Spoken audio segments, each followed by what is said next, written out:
Hello and welcome to my channel. In this video, I want to showcase 6 mistakes I made while designing my layout so you can learn from them. I want to thank my Patreon supporters who made this video possible. Now without further ado, let's dive straight in.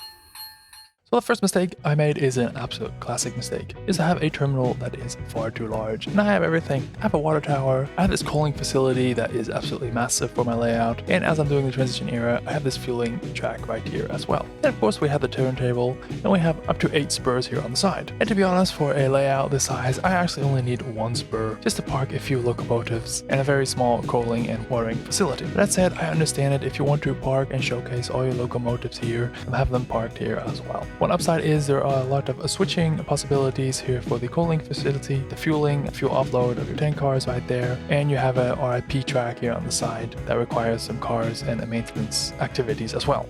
The next mistake I did with my layout is that the train is actually following the edge of the layout. So why is this a mistake? Well, because it's very difficult to create a sense of travel if your train is always on the forefront. You want your train to be disappearing behind all kinds of hills, bushes, trees, and structures to really create a sense of travel. So my next layout, I'm definitely not going to do that.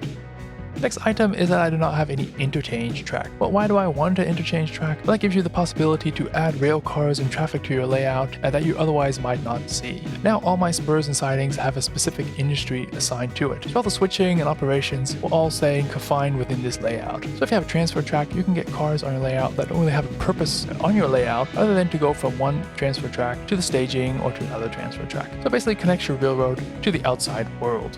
So on to the next item, which is basically having 2 small switchbacks. This is what you see right here. So let me illustrate my point. Here is a locomotive with 1 boxcar, and I want to spot that boxcar right over there. Well, as you see, there's obviously no space. There's barely space even for the locomotive. So if I do want to complete this maneuver, I actually have to take this car off, and then still it just barely fits for the back of the reversal.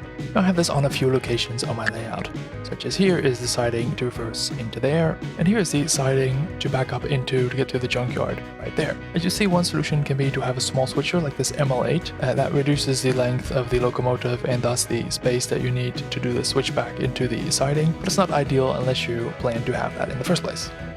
Then on to the next point, there's almost no space to create a scene. So what do you mean? Well, there is a curvature here, so the only place that there could be a turnout is right there. So you're already limited. Your track is going to be coming in from here. So the only real options you have are you're going to put the angle as such, or you're going to put the angle more into that direction, and then you can put the road coming in from here. You can maybe have a road from here, but there's really not a lot of space to move structures around to set up a certain scene or angle or view as you want to. Now that is also the case for this section of track. There's a little bit more wiggle room to play around and to put these structures, and the structure here and the town could be a little bit different, but generally speaking there's not a lot of room to maneuver and to move stuff around if you want to have these types of spurs in more or less this kind of order. So in my next layout I definitely want to have more space and more linear spacage to create a scene.